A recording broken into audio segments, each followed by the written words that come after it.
So hello people, how are you all? कैसे हैं आप लोग? उम्मीद करते हैं अच्छे होंगे, घर पे रहें, सुरक्षित रहें, स्वस्थ रहें। कोरोना फिर से आ रहा है एंड चाइना एंड जापान की काफ़ी बुरी हालत है।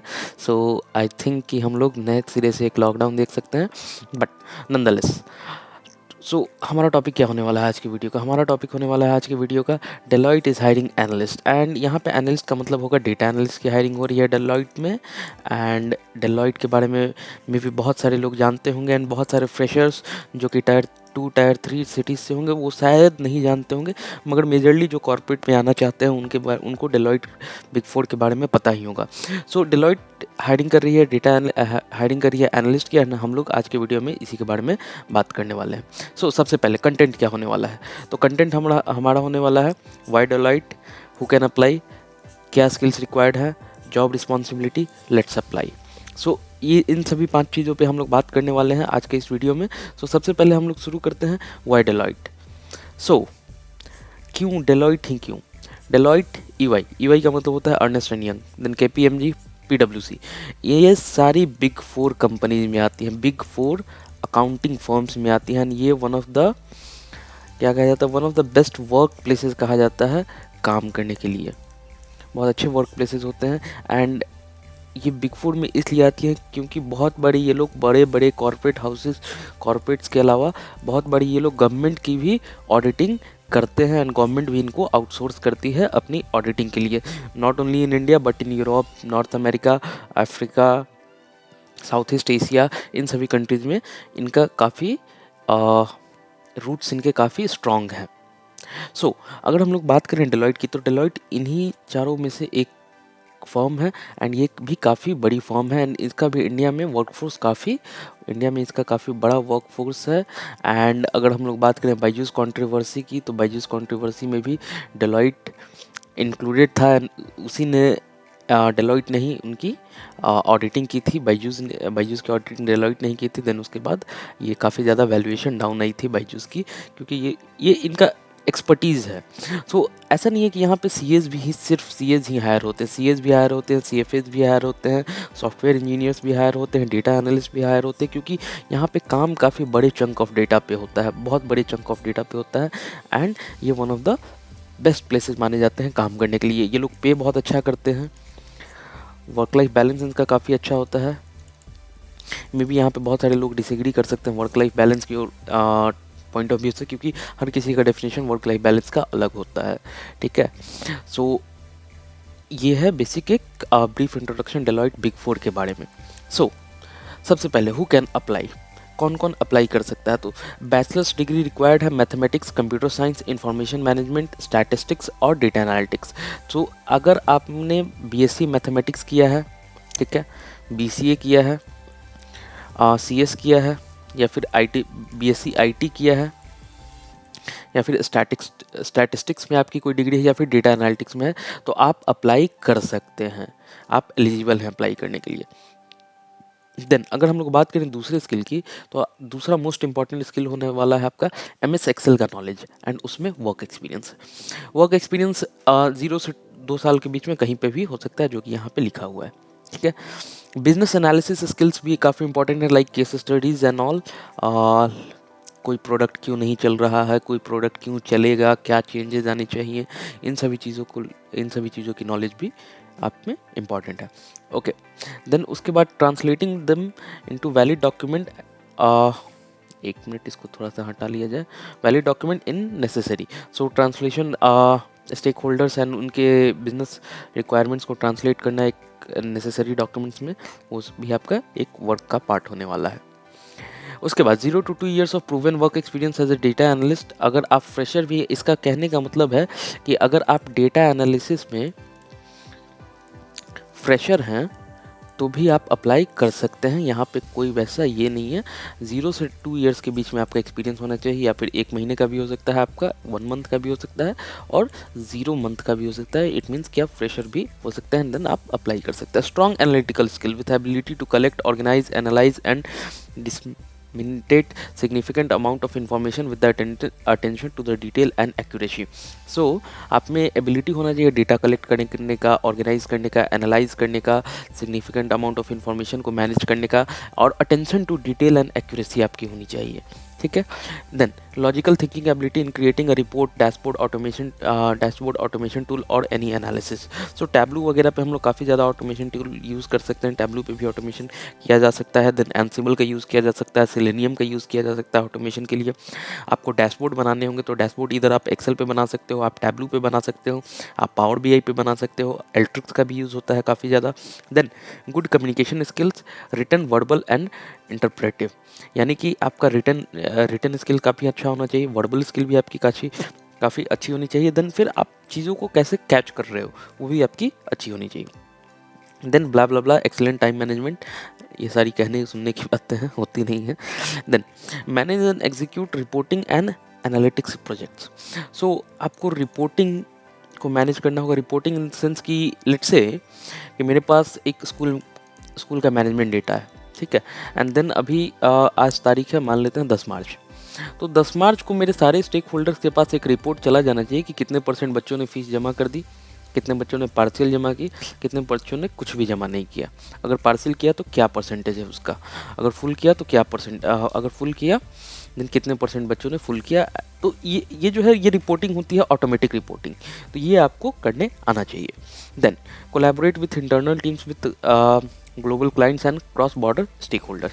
सो जब आप इंटरनल टीम से कोलैबोरेट लाइक जब आप एक टीम में काम करोगे तो आपको काफ़ी सारी टीमों से कोलैबोरेट करना होगा, तो वो स्किल आपके पास होना चाहिए। तो ये बेसिकली सॉफ्ट स्किल्स में आते हैं, ये सारे सॉफ्ट स्किल्स में आते हैं, ठीक है। देन ग्लोबल क्लाइंट, कभी कभी आप क्लाइंट मीटिंग्स में भी जाओगे या फिर रेगुलरली आप क्लाइंट मीटिंग्स में जाओगे तो उनके साथ एक अच्छी बॉन्डिंग होनी चाहिए, सॉफ्ट स्किल्स मेंटेन आपको करना होगा। या फिर border stake holders, cross border stake holders, यानी कि कभी आपको किसी दूसरे टीम के किसी बंदे से काम है, देन वो आपको कोलैबोरेटिव स्किल्स होने चाहिए आपके पास।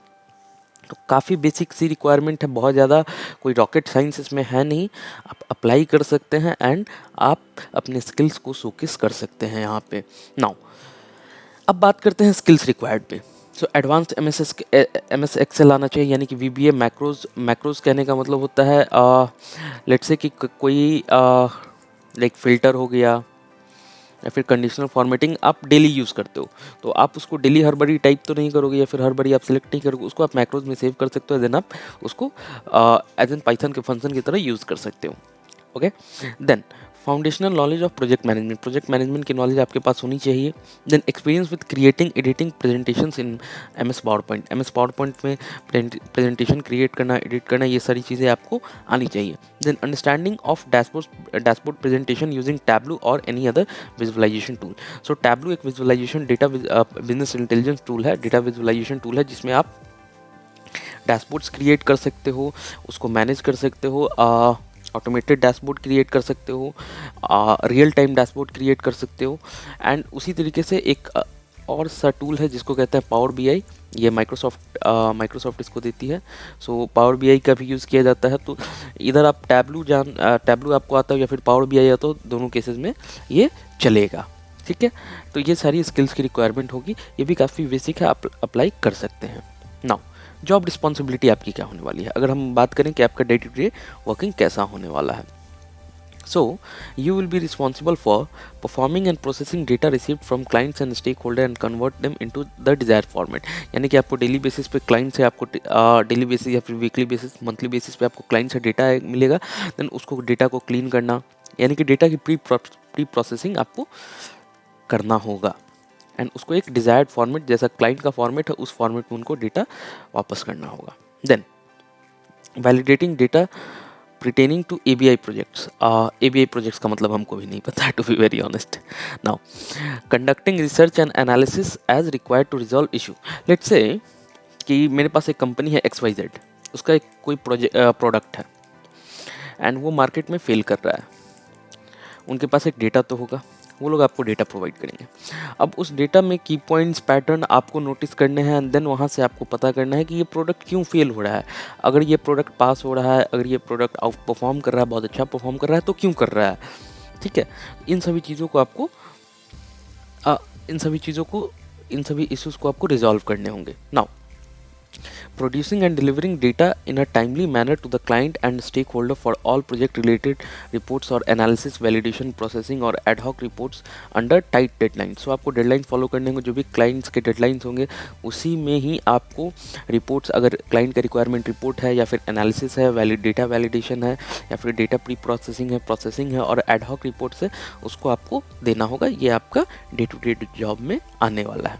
Then, examining and evaluating purpose and content of business requests, reporting to develop new or improve existing format, use and controls. So ये भी एक बेसिक सा है. Now, reviewing reports as the first set of eyes for any kind of error misses to the benchmark of the quality of the work based on the request received from the stakeholder. ये भी self understood है. अगर हम explain करना चाहें आपको तो ये इसको आप ऐसे समझ सकते हो कि जैसे कि आपके पास कोई प्रेजेंटेशन दिया गया, आपके किसी सबऑर्डिनेट ने या फिर आपके किसी कलीग ने आपको बना के दिया, देन आपको उसको रिव्यू करना होगा एंड उसमें फर्स्ट टाइम में ही आपको एरर्स को कैच करना होगा और एक स्टैंडर्ड जो डेलॉयट का होने वाला है उस स्टैंडर्ड को मेंटेन करके उस स्टैंडर्ड को देखते हुए उस रिपोर्ट को एनालाइज करना होगा एंड जो भी एरर्स होंगे आपको वो पॉइंट आउट करने होंगे, देन उसमें आपको सुधार भी करने हो सकते हैं. Now, actively participating in different process improvement and re-engineering project initiative to maintain high quality standard for the all deliverables, identifying system and process improvements opportunity and making recommendations. So जैसे कि हर कंपनी में री engineering होती है, process को improve किया जाता है, प्रोजेक्ट इनिशिएटिव नए प्रोजेक्ट्स को लाना, पुराने को एक्सटेंड करना, ये सारी चीज़ें होती है, तो इनमें भी आप हेल्प कर सकते हो. Work closely with the other team members in India and across the globe. And आपको इंडिया में अदर टीम मेंबर्स के साथ क्लोजली वर्क करना होगा, देन फिर आपको अक्रॉस द ग्लोब भी आपको काम करना पड़ सकता है अपने कलीग्स के साथ. तो ये एक बेसिक सा जॉब रिस्पॉन्सिबिलिटी होने वाला है आपका. Now let's apply. लिंक मैंने डिस्क्रिप्शन में डाल दिया है. यहाँ पे आपको अप्लाई नाउ का बटन ऐसा कुछ आपको दिख जाएगा. आप अप्लाई यहाँ पे क्लिक करके कर सकते हो एंड बहुत इजी प्रोसेस है.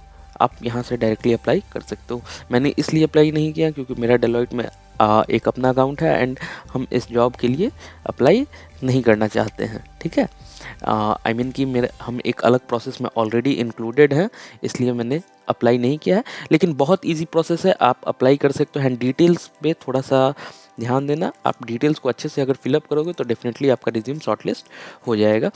एंड डेलॉयट वगैरह में सबसे बड़ी बात यह होती है कि अगर आपका रिज्यूम शॉर्टलिस्ट होना एक one of the toughest task होता है. ठीक है, एंड जब आपका रिज्यूम शॉर्टलिस्ट हो जाए तो आप इजीली कर सकते हो यहाँ पे. ठीक है, सो ये बेसिक सा है. अगर आप किसी अपने किसी भी टॉपिक पे अगर आप मुझसे वीडियो चाहते हो, देन गूगल फॉर्म का लिंक एक दिया हुआ है डिस्क्रिप्शन में, आप उसको फिलअप करो. डेफिनेटली हम लोग उस पर वीडियो बनाएंगे. आप चैनल के डायरेक्ट अपडेट्स चाहते हैं, देन आप टेलीग्राम चैनल का लिंक दिया हुआ है, आप उसमें जाएं, आपको डायरेक्ट अपडेट्स मिलेंगे. अगर आप हमसे बात करना चाहते हैं, टेलीग्राम ग्रुप का लिंक दिया हुआ है, आप उसमें जाएं एंड डायरेक्टली आप वहाँ से हमसे बात कर सकते हैं. ठीक है, नाउ अगर आप यहाँ तक आ गए हैं, देन जो भी लोग अप्लाई कर रहे हैं उन सभी को मेरी तरफ से ऑल द बेस्ट रहेगा and thank you so much. And अगर आप यहाँ तक आ गए हैं तो चैनल को वीडियो को लाइक कर दीजिए, वीडियो को लाइक एंड शेयर कर दीजिए एंड चैनल को सब्सक्राइब कर दीजिए. ये सारा वीडियो अनकट होता है, अनएडिटेड होता है, अनफिल्टर्ड होता है, कोई भी इसमें एडिटिंग वगैरह कुछ भी नहीं की जाती है एंड ये एज इट इज़ आपको दिया जाता है. So thank you so much, thank you.